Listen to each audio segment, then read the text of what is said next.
Watercoloring is not hard. That's something that people say when they've experienced difficulty with it, walked away with it, crumpled up their paper, thrown everything out, said something like, "I'll never touch it again." The only reason that we have trouble with watercoloring is we don't know what we're doing. So let me explain some things you'll need for success. Here is a synthetic brush. Here's a fine brush. I like the rigger brush because of its long hairs.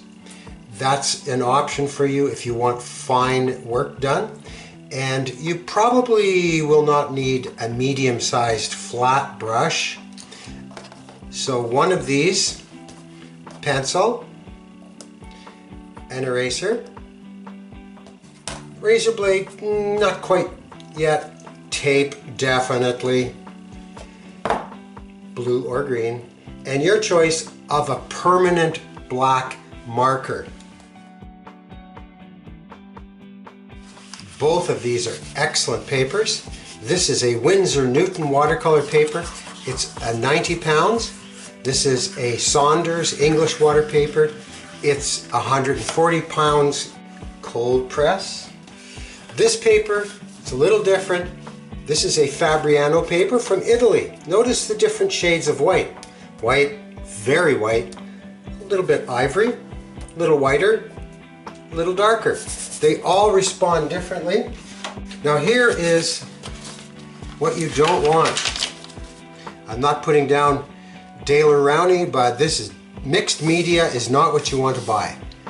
It really doesn't work well for watercolor. Put that out here. Now you notice how white it is.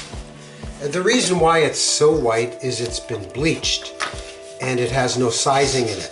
All the watercolor papers, not the mat board or this, they have sizing. It's alum, and the alum stops the water from penetrating too quickly. Two choices for watercolors. You can have pan paints. Those are little paints that come in little sections here, and they're usually 12 or 6 or 24, and the colors are all ready in there. They have glycerin in them, but not very much. These paints have more glycerin, so they're always fluid and very easily watered down. Now you can use the well paints, nothing wrong with them, as long as you get a good brand. Cheap paints tend to dry and look pasty. I usually have a palette of maybe 2 blues and 2 reds and 2 yellows. I find with that I can't get into too much trouble.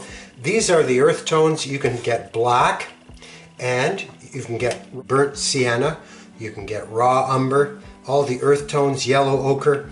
They all tend to sit on top of the paper a little bit. They're what we call surface paints.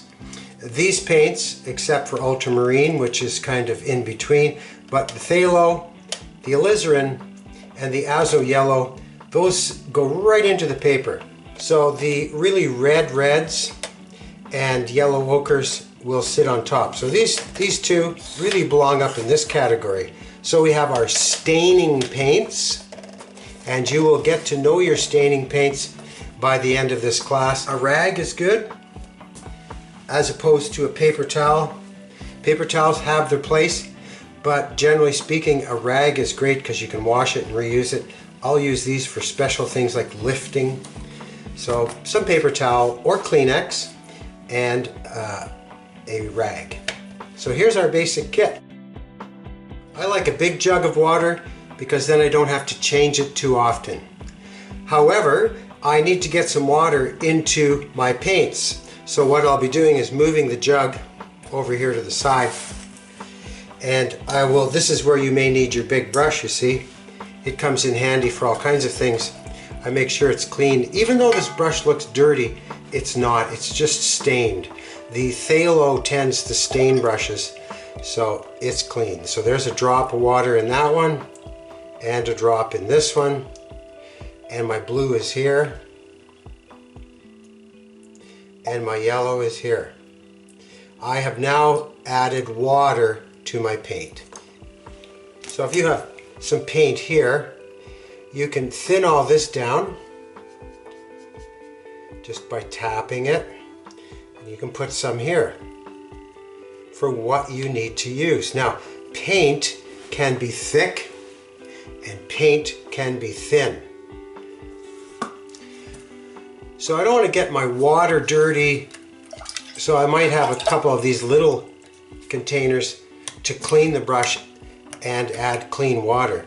So you'll notice my first blue,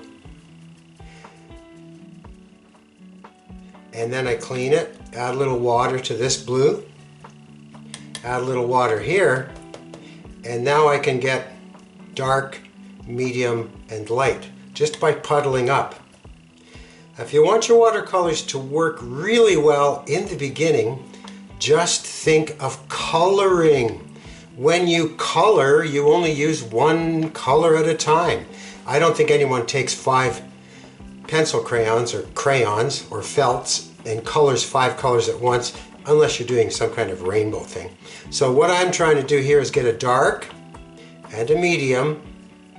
Dark, meaning less water, medium, more water, and light, lots of water. So there I have mixed 3 tones, dark, medium, light. Okay? Perfect.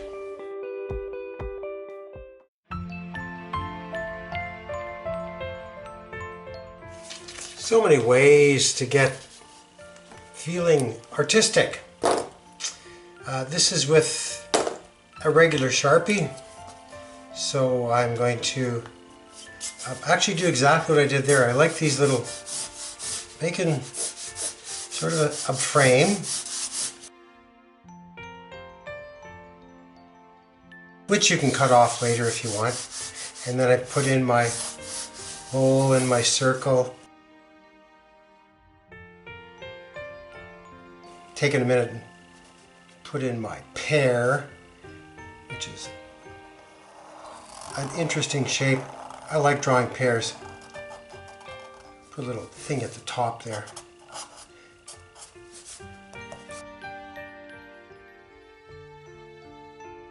A couple little shadings on here. Something down in the bowl maybe showing there. Dark mark there. Another one on the edge.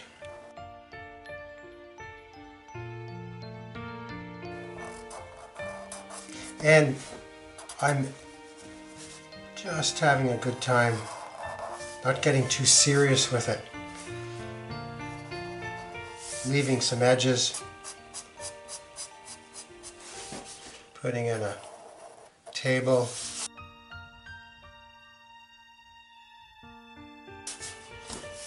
And I think a few little marks like that. Now, I like this vertical, throwing a few vertical lines down like that. Okay, so there we go. And some darker areas here.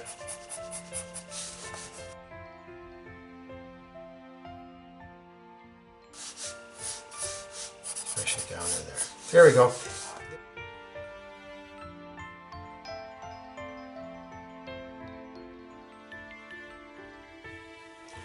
Little bowl of fruit. Let's follow the procedure. We got our water, our brush, we have our paints, and it's a matter of what we call coloring, watercoloring. Put on some yellow onto my brush. It's not too thick, it's not too thin. Put a little bit on here, a little bit on here. We'll make that a plum or something to go with the yellow. And leave a little white spot somewhere. So yeah, now I'm using a little water to move it around, asking myself, well, I'll just put a little yellow here and a little yellow there, a little yellow there. And I'm coloring with my watercolors. Now I take a little bit of blue and I'm going to put that on my plum, leave a little white mark. Always leave a little white. Even if it touches this, like a little green into the plum, into the pear is fine. Now anywhere where it's going to be green, make it blue. Anywhere where it's going to be violet, make it blue. Might be another plum down in there. And let's take the bowl dark on one side, get it halfway, clean off the brush, and add water so that you get dark on one side, light on the other. Now, there's two things you can do here. You can let the blue dry, or you can select a little bit of this alizarin crimson and drop it in, see? You'll get a different color effect when you drop color in than you will if you let it dry and then glaze over it. So it won't look like that when it's dry, so we'll just let it kind of sit for a while and see what happens. Okay, let's get some orange going. How are we going to get some orange going? Take a little bit of red and make sure it's not too wet, and we're going over this, which is going to be my orange. Once it dries, then I just add more yellow. I'm going to put some of the red on here for my bowl. Let it just mix right into the blue a little bit. Put it down here. So it's not really difficult what I'm doing. I'm keeping things clean. Drop a little in there for the green. And I'm gradually darkening colors. So I think we'll go with another coat of yellow on the background. Starting down here. A little bit of purple getting in there. Nothing wrong with that. A little bit more, see? That's called the bleed. Bleeding is good because it gives little accidents here and there.